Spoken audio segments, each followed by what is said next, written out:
wabarakatuh. Nami kula Indi Syifana saking kelas 11 DPIB 3. Kula badhe ngwacaaken pranatacara siraman manten. Pranatacara siraman manten. Pambuka. Assalamualaikum warahmatullahi wabarakatuh. Salam sejahtera kangge ito sedaya. Injing wonten ingkang dahat kinurmatan para pasinepuh, adisepuh, sesepuh ingkang lebda ing pitutur saha pantes sinursana. Dumateng ingkang kinurmatan para pangemban-pangembanting praja miwah satriya ning nagari. Datan kata lumbang dumateng para rawuh kakung Sumawana Putri. Sumangga kawula direkaken ngunjukaken raos syukur dumateng ngarsanipun Gusti ingkang murpeng dumadi. Ingkang sampun paring kasasaran kawilujengan dalah kasantosan dumateng kula lan panjenengan sami. Bilih ing wekdal punika dinten Rebo tanggal 2 Pasa 2000 kita sedaya saged tungkal wonten ing mriki kanthi kahanan sehat boten wonten alangan setunggal menapa lan saged anggestani adicara siraman calon pinganten putri utawa putra inggih punika Diah Ayu Sinta Ayu putranipun Bapak Joko Nugroho dalah Ibu Sri Mulyani. Adicara kaping kalih inggih punika pasang bleketep. Pasang bleketep. Bapak saha Ibu para rawuh ingkang tansah kinurmatan adicara pasang bleketep badhe kawiwitan. Katur dumateng Bapak Joko Nugroho supados pasang bleketep. Kanjeng Ibu ngutaraken bleketep dhateng Bapak, lajeng dipun pasang dening Bapak. Satemah netepi dawuh tiyang sepuh, bleketep wujud saking papan suci wonten ing kahyangan ingkang nami Balekatapi. Ingkang nemu suraos bilih ing pinjang temanten saged suci lahir lan batinipun. Pasang bleketep saged dipun warstani pasang taruk bilih badhe ngawontanaken pawiwihan mantu. Adicara ingkang kaping 3 inggih punika ngebekten utawa sungkeman. Katur dumateng Bapak dalah Ibu kinasih lenggah ing dampar ingkang sampun katata kanthi laksana. Bapak lenggah ing sakiwa tengening penganten. Saderengipun cinamas ing warih Dimas utawa kangmas calon temanten putri utawa putra. Ing ngarsanipun Bapak dalah Ibu kinasih nyuwun idi pangestu dalah nyuwun angguning pangaksami mring ingkang rama miwah Ibu kinasih. Awit calon temanten badhe lumebet ing bebrayan enggal. Tatkala sinembah pepadane kadya sinedal mayang batine trenyuhing nala ingkang datan sinayudan. Satemah rama dalah Ibu kuwawa tumetesing waspa. Luh temetes tinampi kanthi lumahing asta mring kang putra utawa putri. Minangka pratandha tumuring nugraha. Bilih ingkang rama dalah Ibu ingkang sampun paring idi palilaah. Miwah pangestu dumateng kang putra utawa putri ing nira arsa daup palakrama. Paripurna ngabekti ing bedanira ingkang rama kakung dalah Ibu kinasih kang putra utawa putri calon temanten ring ingkang rama dalah Ibu lumampah temuju sasana jamas pasiraman. Adicara ingkang sekawan inggih punika nyintun lan ngrajik toya. Kawuryan Kristing Rahayu sampun lenggah ing sasana jamas pasiraman. Tumuli Bapak Ibu kinasih ngracik toya suci perwita kang minangka sarana jamas pasiraman calon pinganten putra utawa putri. Ingkang nyitun sepisan Bapak Joko Nugroho utawa Ibu Sri Mulyani paring toya dumateng Bapak Joko Nugroho manunggal kalian Sekar Sri Taman Nyawiji kalian toya. Sri ateges ratu taman ninggih gumelaring puspa. Ingkang kaping kalih Bapak Joko Nugroho utawa Ibu Sri Mulyani Sri Taman ategese retuning sekar wujude mawar mlati kantil miwah kenong. Ingkang kaping 3 Bapak Joko Nugroho utawa Ibu Sri Mulyani Sri Taman pralampita apa kang pinawar saking kedaling lati para para wreda sageda tansah kumantil-kantil ing wardaya kumenang genang ing tungtunging nala. Ingkang kaping sekawan Bapak Joko Nugroho utawa Ibu Sri Mulyani arum gandanipun Sekar Sri Taman den sedya mrih gesanipun rising calon penganten saged agambar arum gandane kadya gandane Sekar Sri Taman. Dumateng Bapak Joko Nugroho utawa Ibu Sri Mulyani sumangga. Dumateng Bapak Joko Nugroho utawa Ibu Sri Mulyani sumangga. Pungkasan dumateng Bapak Joko Nugroho utawa Ibu Sri Mulyani kula sumanggaken. Adicara ingkang kaping gangsal inggih punika siraman. Amrih samekta miwah gangsar samudayanipun kaperengga kula aturi uninga bilih ingkang badhe paring jamas pasiraman semangke inggih menika para pepunden, para pini sepuh pitu cacahipun, pinilih gunggung pitu amrih risang calon pinanganten putri tansah pikantuh pitulungan kinasih ing sesama cinaket mring Gusti.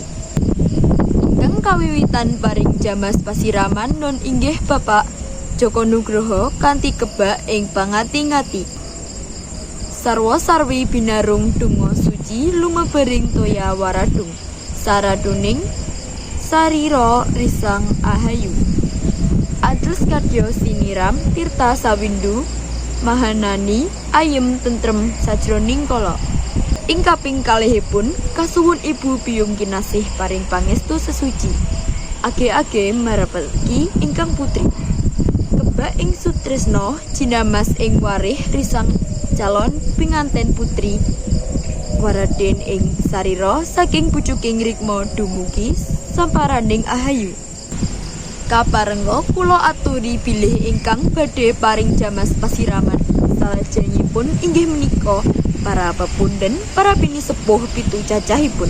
Menika kaparengga ingkang sepisan nun inggih Bapak Joko Nugroho utawa Ibu Sri Mulyani paring pangestu dumateng temanten putra utawa putri kanthi pangestu suci diri karana paring jamas pasiraman toya suci berwita adi. Salajengipun kaperengga Bapak Joko Nugroho utawa Ibu Sri Mulyani paring pangestu dumateng calon temanten kanthi pinaringan toya berwita sari mugia calon pinganten putra utawa putri hayem tentrem kadya pinaringan pangayoman risang rahayu. Inggih kaping 3 nun inggih Bapak Joko Nugroho utawa Ibu Sri Mulyani paring pangestu dumateng calon temanten kanthi pangestu suci diri karena paring jamas pasiraman toya suci perwita adi. Salajengipun kaperengga nun inggih Bapak Joko Nugroho utawa Ibu Sri Mulyani paring pangestu dumateng calon temanten kanthi pangestu suci diri karana paring jamas pasiraman toya suci perwita adi. Salajengipun kaperengga nun inggih Bapak Joko Nugroho utawa Ibu Sri Mulyani paring pangestu dumateng calon temanten kanthi pangestu suci diri karana paring jamas pasiraman toya suci perwita adi. Salajengipun kaperengga nun inggih Bapak Joko Nugroho utawa Ibu Sri Mulyani paring pangestu dumateng calon temanten kanthi pangestu suci diri karana paring jamas pasiraman toya suci perwita adi. Pungkasan kaperengga nun inggih Bapak Joko Nugroho utawa Ibu Sri Mulyani paring pangestu dumateng calon temanten kanthi pangestu suci diri karana paring jamas pasiraman toya suci perwita adi. Jangkep pitu cacahe para pepunden paring jamas pasiraman mugi-mugi suci lahir lan batine risang rahayu satemah madhep mantep angenipun calon pinganten ing dinten benjang badhe ngalampahi upacara suci sata sakral agung inggih punika adicara palakrama. Mawantu-wantu Bapak Joko Nugroho ngataruken anggoning pangunuwun ingkang tanpa pepindhan. Muhung Gusti kang Maha Mirah ingkang badhe males luhuring budi panjenengan sadaya. Amin amin ya rabbal alamin. Adicara ingkang kaping 6 inggih punika sesuci. Saklajengipun Bapak Joko Nugroho paring toya sesuci ingkang micil saking telengi kedhi pratala. Kendi wus ngarani wadah pratala ateges lemah. Ilining toya boten pedhot mratandha hani. Sempulur ing karahayon, sempulur anggenipun kangkungan kersa, sempulur ing sandang bogam donya brana. Kanthi sesucen menika mugi-mugi risang ahayu anggenipun badhe ngayahi wajib. Kalis ing godha rencana, kalis ing sambil kala hamung rahayu kang bakal tinemu mecah kendi. Niat ingsun ora mecah kendi nanging mecah pamore anakku. Adicara ingkang kaping 7 inggih punika pangkas rikma. Titi laksana salajengipun nun inggih Bapak Joko Nugroho arsa mangkas rikmane ingkang putra utawa putri. Pangkasan rikma winadah ing mok tinampi dening ingkang ibu. Mugi risang ahayu nyembadani kekudanganipun ingkang rama miwah ibu kadidane sasmita pangkas rikma nun inggih wiwit semenika risang rahayu samekta bawa priyangga kalamun sampun keluarga mangun gesang tembayatan kalian ingkang garwa. Adicara kaping 8 inggih punika tanem rikma. Kawurian Bapak dalah Ibu kinasih sampun mijil saking wisma arsa tumuju wonten ing pundi dumununging papan ingkang kangge hananem rikma. Pundi dununging papan minangka hananem rikma wonten ing pelataran wiwiraning gapura ingkang sisih kiwa. Pepisan mekaten sewanci-wanci saged nuwuhaken raos kapang ing wardaya. Nalika raos kapang datan bisa sinaduyan ingkang Bapak miwah Ibu cekap priksani papan ingkang kangge nanem rikmane calon penganten.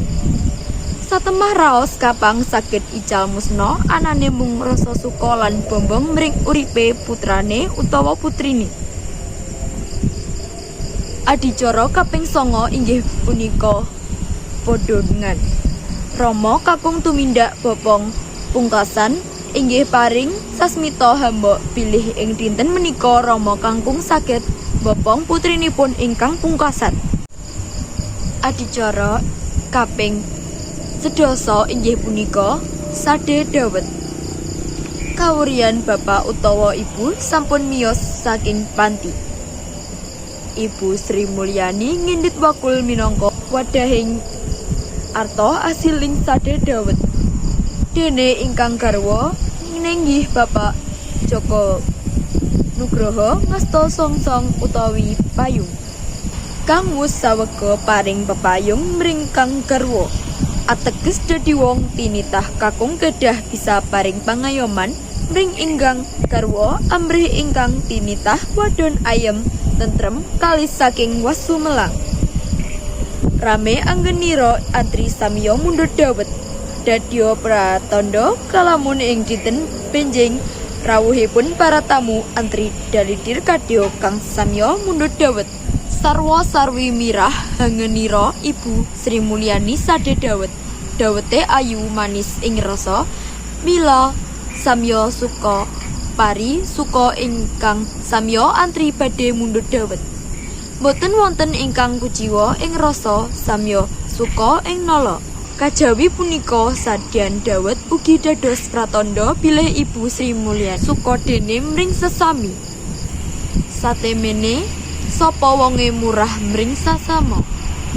Bakal pinaringan murah mring Gusti Kang Maha Kuwasa.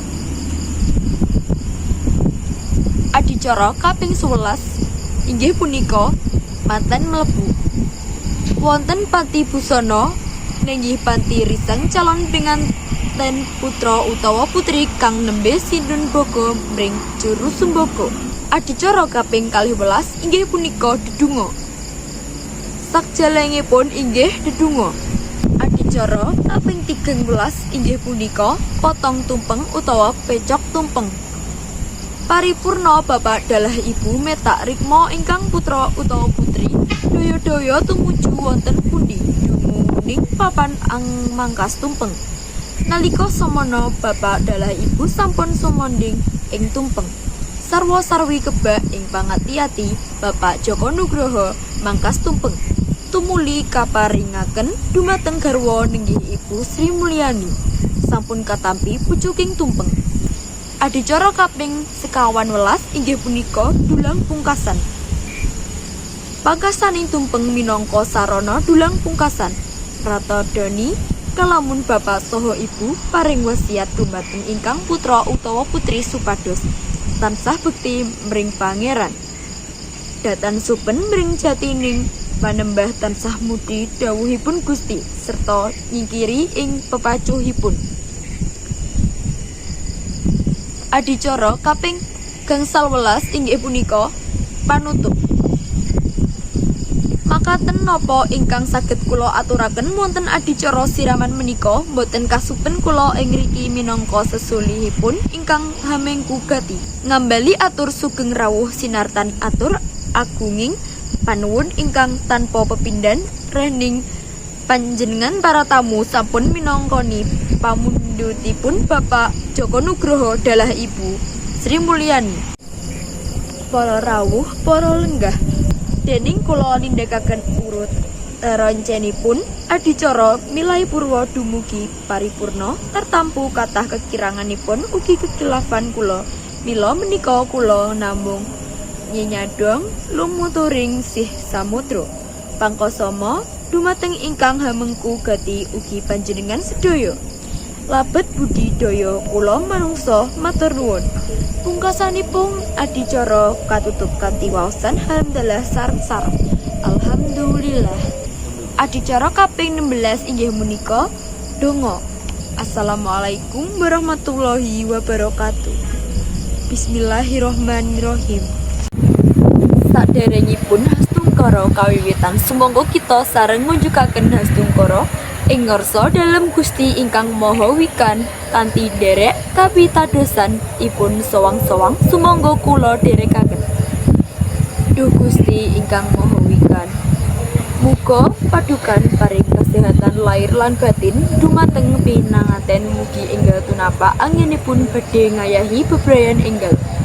Duh Gusti ingkang Maha Welas Asih, mugi paduka paring dumateng pinanganten iman ingkang kiyat supados anggenipun nampi pacoban-pacoban ingkang badhe kasandhak. Gusti ingkang Maha Wicaksana, mugi paduka paring rezeki dumateng pinanganten, rezeki ingkang kathah saha berkah supados saged tentrem anggenipun nindakaken ibadah. Duh Gusti mugi paduka jodohaken temanten kados panjenengan ragataken antawisipun Batar Kamajaya dalah Dewi Ratih.